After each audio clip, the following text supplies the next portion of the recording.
Many of us grew up with the assumption that the modern university system was an invention of medieval Europe. Academic history often points to the 11th century, citing institutions like the University of Bologna or Oxford as the absolute pioneers of higher education. However, organizations like UNESCO and Guinness World Records officially recognize a different origin. They identify the oldest continually operating educational institution as the University of al-Qarawiyyin in Fez, Morocco.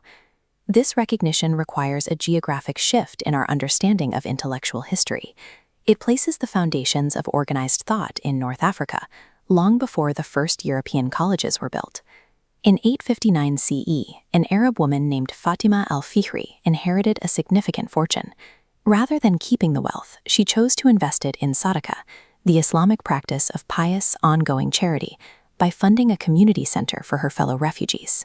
In recent years, a viral narrative has spread online, crediting Fatima with single-handedly establishing the university model as it exists today. Blog posts and news snippets frequently claim she developed the first modern curriculums and granted the world's very first academic degrees. Yet, historians are now examining these claims with more scrutiny. They suggest that trying to fit Fatima's 9th century contributions into a modern, Western definition of a university misses the point of what she actually achieved. To understand the 9th century context, we have to look at Fatima's original intent. Her primary goal was to provide a mosque for her community in Fez, not a formal college campus. The complex she built was designed as a congregational space, featuring expansive courtyards, running water, and a central fountain for ritual cleansing. Fatima's dedication went beyond funding. She reportedly oversaw the details of the craftsmanship herself. She even had a well dug specifically for the construction workers and fasted for the 2 to 3 years the project took to complete. Education in this era functioned through the halakha, or learning circle. Within the mosque walls, students sat in semicircles around teachers to discuss law, grammar, and science. Over time, these informal circles evolved into a structured teaching institution. The university emerged because knowledge sharing was a fundamental part of the mosque's role as a civic center.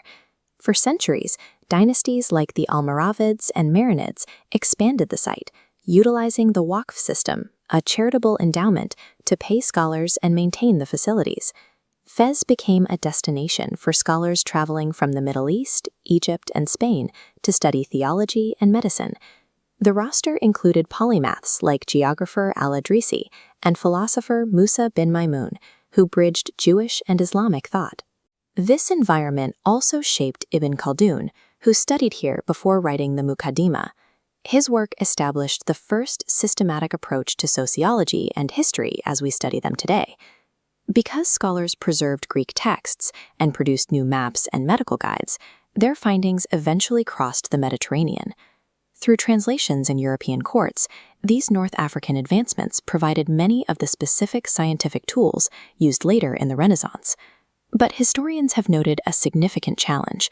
The earliest written records of Fatima's life weren't composed until the 14th century, over 500 years after she lived. This distance in time makes it difficult for researchers to verify the specific details of her life or separate historical fact from the legends that grew around her. We also have to reconcile the word degree with the historical ijaza. Unlike a modern diploma, an ijaza was a personal license from a specific teacher to transmit a specific text or field of knowledge. Understanding these nuances doesn't diminish Fatima's impact. It simply highlights that her work followed an Islamic model of education rather than a European one. This raises a question about our own perspectives. Why do we feel the need to apply modern Western labels to validate ancient North African successes? Measuring a 9th century woman's achievements by whether or not she granted formal diplomas uses a modern metric that wouldn't have made sense in her era. Fatima was part of a wide and documented tradition of female Islamic scholarship.